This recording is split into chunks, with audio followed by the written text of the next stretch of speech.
So tayo naman guys Pilipinas kung mahal yung channel natin gusto natin i-promote ang mga panday ng Pilipinas. So yeah, willing ka naman tumanggap ng mga pasadya dito sa iyo, no? Yung kung ano yung gusto nilang klaseng ano.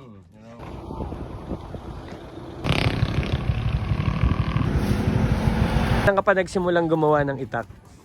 1985 nagsimula na ako. Minana mo pa sa yung Vietnam. yung biyanan mo dito na sa Dipakulaw. Gumagawa talaga sila. Anong name? Mauricio Llamador pero patay na. Mauricio Llamador. So guys, nandito tayo ngayon sa may Dipakulaw, Aurora. At meron tayong nakitang pandayan dito. Ang panday natin dito ay si Kuya Sammy. Yan yung kanyang mga ginagawang itak. Ito kuya, Tapos na yan. pasadya sa'yo. Molly ng Bili ng tricycle. molly ng tricycle. Yan. Ito hindi pa rin po tapos guys. Ayan. Anong tawag dito sa atin dito sa Aurora yung ganito kuya? Kabasing. Kabase? No kuya no? Kabasing. Ay, kabasing. Tapos itong isa may available siya. Akong palay. Dahon palay ang tawag nila. Ayan. Gawa sa molye. Available po to guys. Yan. May kaluban na. Kasi pag sa palengke ka bibili, wala pa tong kaluban guys. And guys, pakinggan nyo yung kanyang tunog ng itak niya. May lagiting guys. You know? Yun!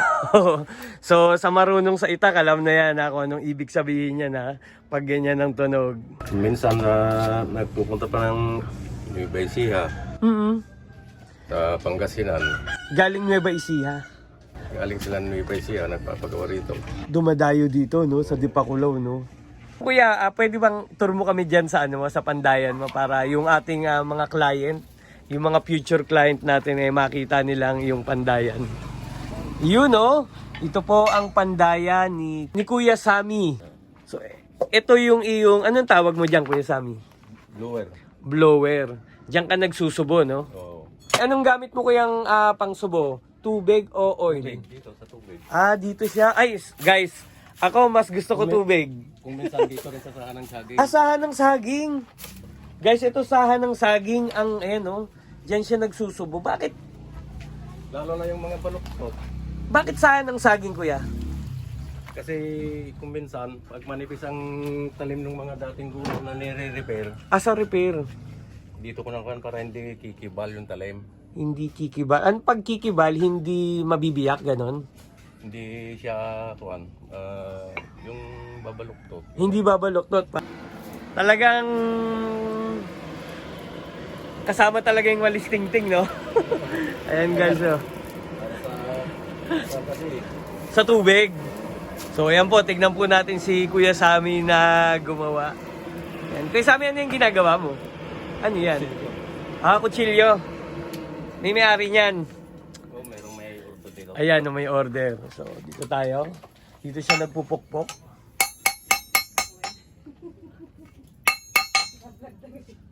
You know? Oh. Nakakailang kutsilyo ka, kuya? Kahit kung ganito kalilit, maski 5 sa magkapong. 5 sa maghapon. Marami tayong mga kaibigan dyan na nangungulekta ng itak at kutsilyo. So plano ko pagbalik ko dito magdadala. Ano yung kuya, magdadala kami ng materyales? Bakal. Bakal, sa'yo.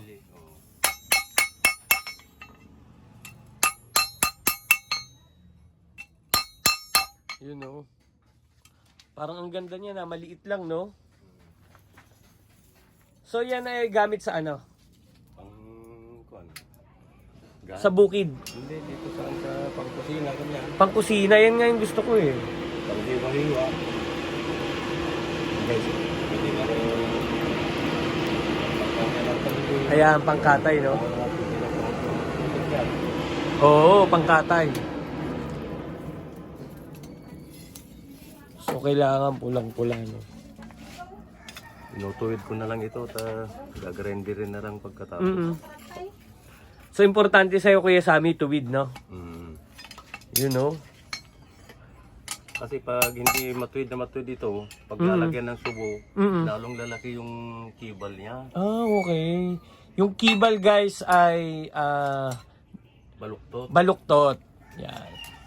So, importante kay Kuya Sammy na tuwid ang itak. Na tuwid siya.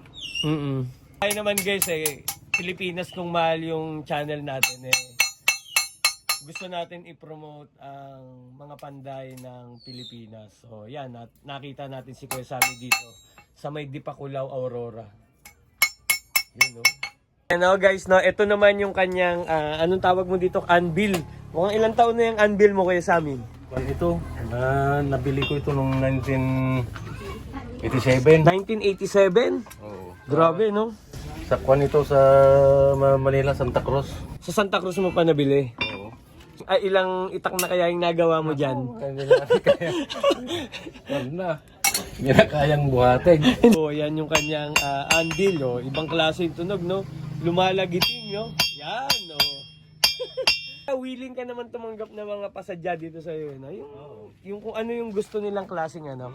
Yung anong style, yun ang kwan ginagawa namin. Okay. Yan to, guys. May mga padron na siya. Yun, no? Sige nga, kuya. Isa-isahin mo nga yung tawag dyan. Ito. Ito ang pinatani, style patani. Patani. Oo. Pinatani. Medyo matulis-tulis ang konti, kabasing sabi nila. Kabase. Itong sumunod, Ito kabase. naman, sungot hipon. sungot hipon. Yun, may Yun, no? konti. Sungot hipon. Ito naman yung dinahong palay. Ayan yung ginagawa natin kanina. No, kaya, no? Oo. Dinahon palay. Ito naman, binalintawak sabi naman. Binalintawak parang kay ano? Kay Andres Bonifacio, no? Siguro pag magpagawa ko, kuya, ito. Ayan ang ipapagawa ko. Dalawang kanton nito eh. Oo. Binalintawak. Parang itak Tagalog ang dating eh. Dito siya nagsusubo. Yun no, sa dahon ng saging dahil mainam daw at hindi masyado bumabaluktot. Ayun mo. Anto kaya pare-pareho? Marami may order sa'yo? Yan no. Binibenta rin nila no?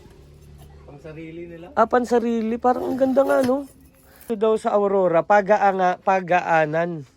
Tama ba kuya? Kailangan magaan yung bitmit. Guys, magaan no? Magaan siya. Alam ko na gagawin ko, magpapasadya rin o order din ako ng ganito. Hindi mabigat. Hiwa-hiwa. Mm-mm. Pang katay ng baboy. Pangkatay ng baboy, no? O pati kambing. Pati kambing. Pwede ng pantusok yan eh.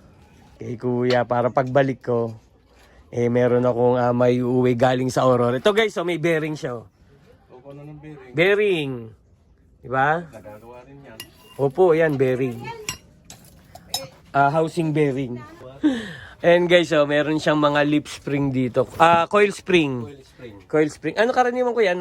Santo, itak mo rin. Itak din. Tsaka ano. Mga kutsilyo lang yan. Mga kutsilyo. Pero yung mapayat ng konti dyan, pinagagawang palabas, pang ng nyog. Okay. Panghalabas.